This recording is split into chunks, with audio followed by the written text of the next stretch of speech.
I must be a sentimental freak, because there have been times when I've looked up at the sky and cried.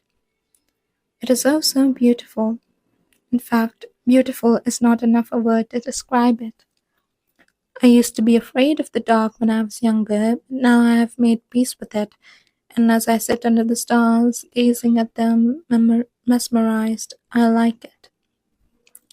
It brings me solace, some comfort, and weirdly feels like the only place where I belong.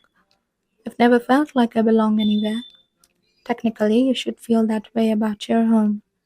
That's what a home is, a place where you truly belong. It's never been that way for me, and so it often gets a bit uncomfortable for me to call it my home. So I prefer to call it my house. Home was me in the nature, watching the stars above with much adoration as the gentle breeze of the wind caressed me as if a blanket of warmth, even if it was chilly. Back in the days of pandemic, I spent a lot of my evenings on the rooftop because I had much time to spare and it was almost healing to my soul. That's what home is supposed to feel like. It's supposed to help you heal and not break you down even more. Whenever I would cry or be mad or feel hopeless, I just went to the rooftop and sat in the stars and let it all out until all I felt was calm. Provided an emotional support that people around me never could.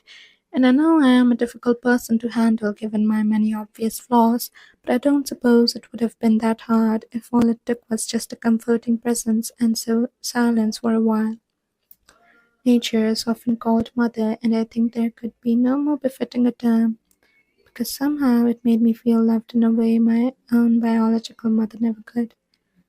Think a bit too much, that should be obvious by now. I've never been much good at talking about it with other people because I've only ever been dismissed, ridiculed, made fun of, or told that I was annoying or boring or no fun for trying to speak my mind. So I would mumble to the nature, and despite there being no response, it would feel as if I've been heard, and that would bring me great joy. In fact, that joy is what I feel when I record my journals and put them on here, so I am so extremely grateful for your existence and for your willingness to listen to me, because it really truly means the world to me. This channel is one of the few things that I still feel motivated towards and passionate about these days, and you don't know how much of a blessing that is in my eyes. So, really, thank you so much, every single one of you. And not to be too dramatic, which I fear you might think I am being already, you have also provided me with a home. You're part of my home, and I'm so thankful that now my home has actual people instead of just me and the vast nature, even if we are separated by screens and possibly widely different areas of living. You still feel like family, and I love you very much.